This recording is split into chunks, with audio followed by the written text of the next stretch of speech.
had a sweaty ball cap with $35 in it, which was a lot of money in 1989. That band standing on stage was Hootie and the Blowfish.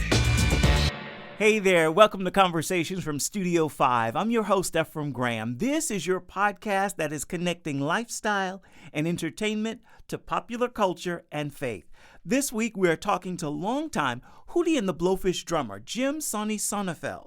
He had a hand in writing many hit songs for the group, including Hold My Hand, Only Wanna Be With You, and Let Her Cry. Now, Jim Soni Sonefeld is stepping away from the sticks, and he's picking up the mic with a new solo album. He's also written a book that you'll want to read as well. He's sitting down with us to talk about the book, the music, and his life with Hootie and the Blowfish. All right, before we dive into current day, let's go back to the beginning. How did you get connected to the famous Hootie and the Blowfish? I was only connected to the not so famous Hootie and the Blowfish in 1989. It was a great act, actually. When I look back, I was just burnt out of an apartment. About a dozen of us students at the college were burnt out of our apartment, had nothing basically, and found myself drowning my sorrows at a local bar where on stage, the lead guitarist held out a hat and said, "My friend Jim here just got burnt out of his apartment and he doesn't have anything. So I'm going to pass the hat to you audience in this club and put in whatever you can." And that hat went around, and within a minute, I had a sweaty ball cap with $35 in it, which was a lot of money in 1989. That band standing on stage was Hootie and the Blowfish. And they showed me that night that they were not only a great group of musicians, but guys who would use their influence on stage for something good outside themselves. I joined the band six months later. Really? Wow. And stayed how long? Well, what day is it? It's the present. It's been over 30 years, 38 plus years, and we're still enjoying trying to use our influence on stage for someone else's good. Describe the ride for you. What's it been like?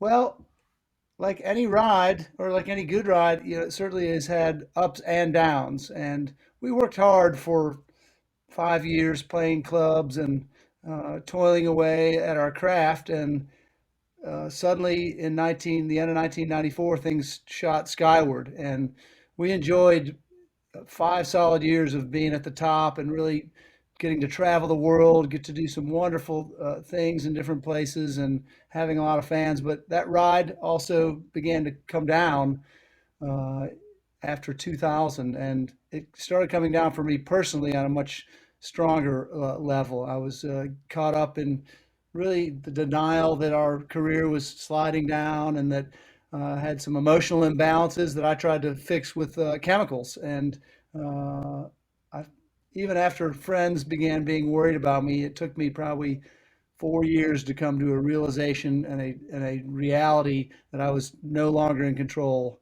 and I needed to turn my life over. So struggle with addiction for 4 years?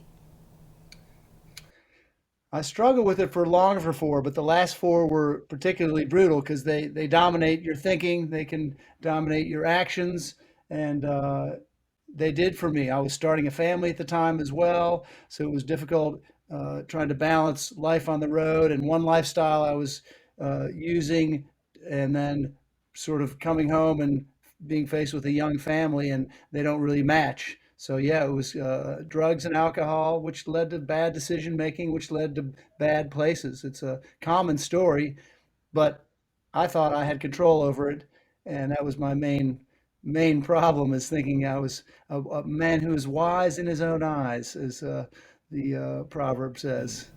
What was rock bottom for the rock star?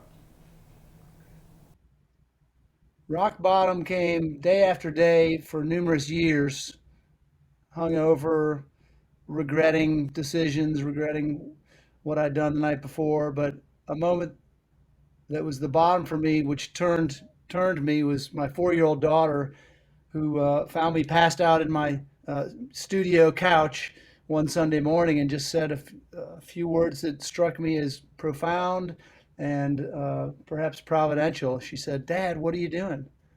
And she looked at me with all the cuteness of a 4-year-old. 4-year-old. What are you doing, Dad? Why are you out here and the family's in there having fun? What are you doing? And as she strolled away, frustrated, I was faced with those words. What am I doing? And I could do nothing else but look upwards and say, oh my gosh, I don't know what I'm doing, do I? And it was that day I turned for the first time to ask someone for help, someone for guidance. Tell me where to go, tell me what to do. And that person I asked told me a little bit about his spiritual program, which I ended up following, and it led me back to Christ. It led me back to the Bible. It led me to a transformational life. Share for me practically, how does that look? How do you begin to turn things around and get back up? Well, the first bit of that journey was practicing some good old fashioned self honesty, which may sound like a simple idea, but for someone who is in denial about many things in his life, mostly my drug and alcohol abuse, I needed to get honest, and I needed to be around a group of people who had been down a similar path, a group of people who could tell me honestly their journey and accept mine as an imperfect man who was at the time 40 years old and was in the spotlight still a little bit. And, I had all of the inflated ego that comes with that. I needed to be around people that could help me understand what humility is.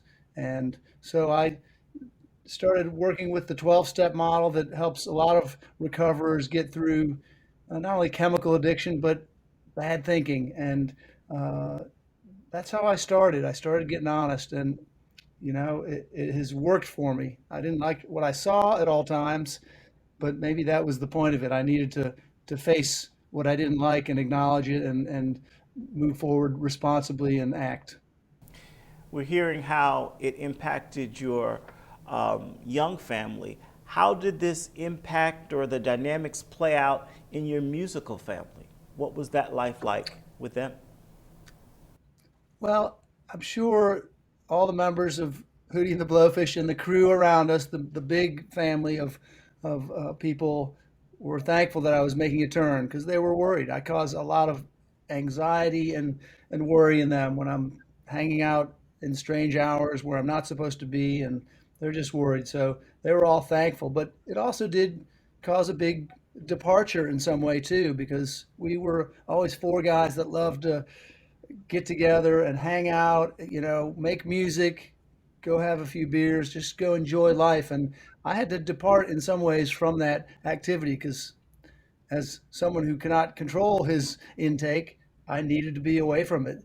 They allowed me very gracefully, though, to do so, and we still remained a band and are still a band because they have allowed me to live out my spirituality in a way that says I can't be in certain situations where there's certain things around. It's just not safe for me.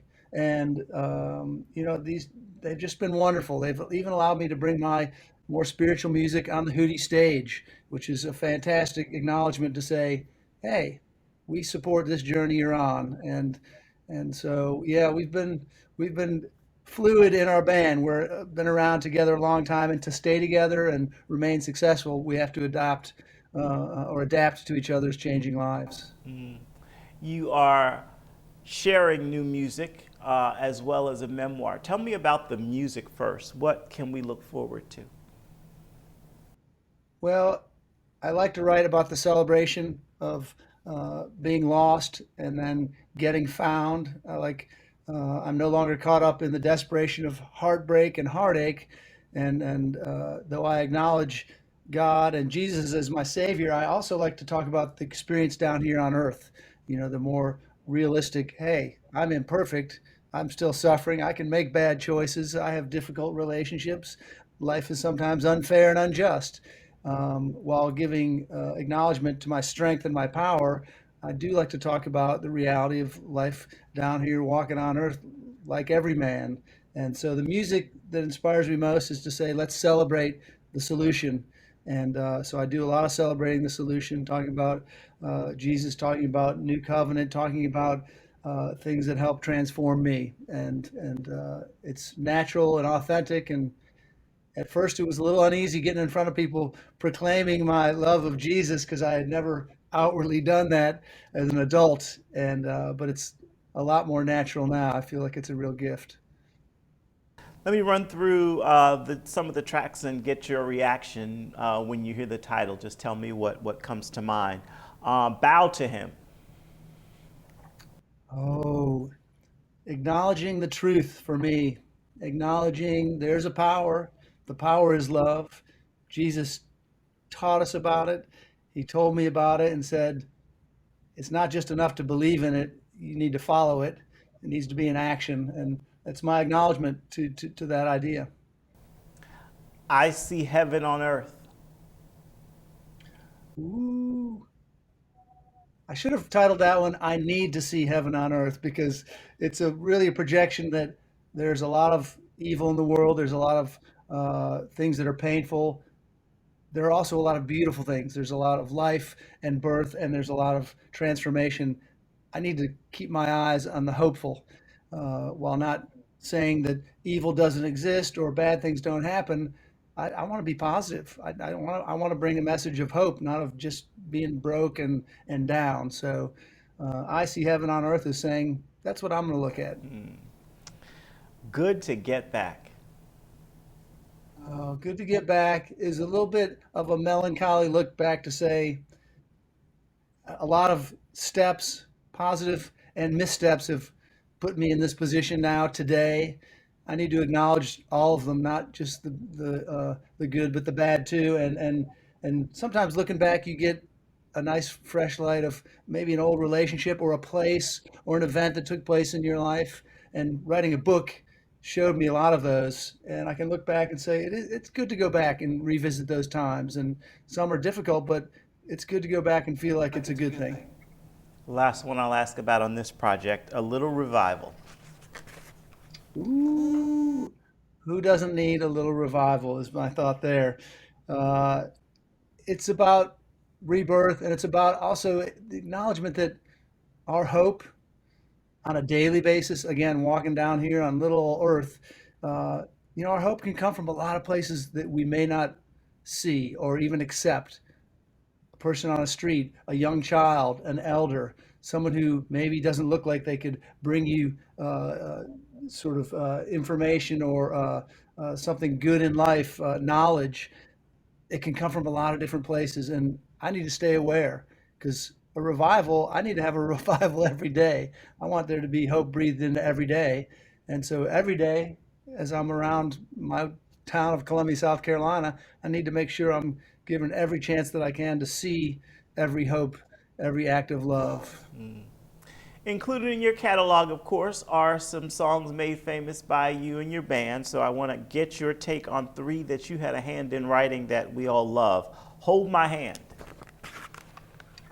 Hold My Hand was funny because I had tried writing songs for a few years, not many successfully. I was still learning my craft, and it wasn't really working. I had an oddity of lyrics and a limited ability on guitar and piano, and none of it worked until it did. And it was Hold My Hand that was the first one that really worked. It happened to intersect with the time that I joined Hootie and the Blowfish. So I was able to bring that to the band and say, here's this little thing. What do you guys think of it? And everybody loved it. It became a staple for our set and our first hit single 5 years later. 5 years later. Wow. Only Want to Be With You.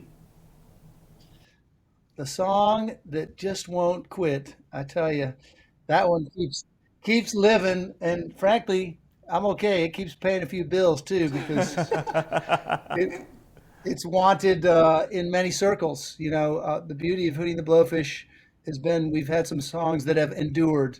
So to hear "Only Want to Be with You" on a commercial, or to hear a promotion from someone who's maybe in their 20s acknowledging this song is pretty amazing. It was always a favorite on stage, but to see that it's endured this long is just, to me, astounding. I love it. And last one, Let Her Cry. Ooh, the difficult story of broken hearts. Darius, our singer, brought that into the band one day, And it's one of those times, and we were young, we were just learning how to write songs. He says, I got this idea. What do you think of this? And everyone just said, I think that's going to work. uh, when fans heard it, even prior to putting out our biggest record in '94, they all seemed uh, to understand it personally. They all felt like the lyrics made sense and they felt attuned to it. And that's the magic of a good song is that you can hear it and feel like it's your song. And Let Her Cry always had that with the fans. People from the first time hearing it felt like it was their song. What's that process like writing with bandmates? How does that work? Well, it requires some thick skin because, especially writing as a foursome where you have four opinions as opposed to maybe just two or three, uh, not all of your ideas may be acknowledged as great. What I think is a wonderfully written, amazing ballad, best song ever that I bring to the band may not be looked at by other people in that same way. So you have to come in with an open mind, thick skin, uh, and try to be a little humble in that process, which is it seemed easier back in the day because we didn't have any boundaries. We didn't know what success meant. So we all thought all of our ideas were pretty okay. And so I think, had more open minds. And going down the road when you've now have hit singles and you're trying to match them or recreate another hit single, it gets a little more complicated. And we've tried to do a good job and we still write together. So I guess that tells us that we're able to do it still. We've all inflated our egos just enough to fit inside that room. What's next from the band? Well, we are in a slight period of dormancy. We had a massively successful tour in 2019 where we were playing to sold out amphitheaters across America, 20,000 people a night. We hadn't seen those numbers since the mid 90s. So we know there's a legion of fans out there that want to celebrate good time music. And they also appreciate Darius's success in the country. So we bring some of those songs over.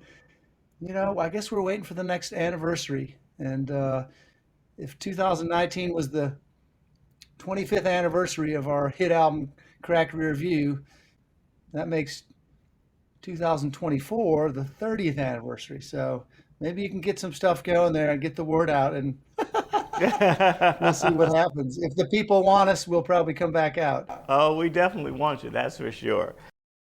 In addition to your new music, you also have a memoir coming out as well. Yes, it's called Swimming with the Blowfish, Hootie, Healing, and One Hell of a Ride. And it's a longer version of sort of the transformation story. I wanted to say something that might be helpful to people out there. They get to take a look behind the scenes at the band and how we got to the place of sort of popularity in the mid 90s. It talks a little bit about my being raised in a certain home, and uh, it also talks about the difficulties. And I want people to know that no matter what you think of someone in the media or in the entertainment world, it's rarely all of the story. So what I had to tell about was that there are successes, there are victories, but there's tragedies, there's difficulties that often the public doesn't see. One of those being my recovery from addiction, and so I wanted to give them that picture. And it's a nice story. I hope that it's for people who have enjoyed the band and for people that maybe haven't ever been big fans. It's a story that maybe will touch anyone's heart. If you could go back in time and give little Jim some advice in light of all that you've endured in your life, what would you tell that little boy? I'll tell that boy with the long blonde hair that one day you won't have any hair and it's still going to be okay. That would be one thing I would tell him. But the other would be uh, listen. Listen to the good words of advice. Don't push them off. Uh, Listen to the people who have been on a path that you'd like to be on one day, either successful parents or successful humans or people in a certain line of work, music or sports, listen. I didn't want to listen as a kid. I wanted to do it my way. That self will ran riot over time. And though I had some successes, I ultimately fell on my own sword because I was so convinced that I had the answers that I didn't want to hear anybody else's knowledge. And in the end, I needed it. And that's when a big transformation happened in my life. Jim's solo album, Remember Tomorrow, is available right now wherever you snag your music. He's also penned a memoir. It's called Swimming with the Blowfish, and it's available right now as well. I want to personally thank you so much for joining me for this edition of Conversations from Studio 5. Hope you'll come and sit down with me next week when we're talking to singer and songwriter Doe Jones. Now, for more information on our show, be sure to check out our Facebook page by searching Studio 5. You can also find us on Instagram at Studio 5. We'll see you next week.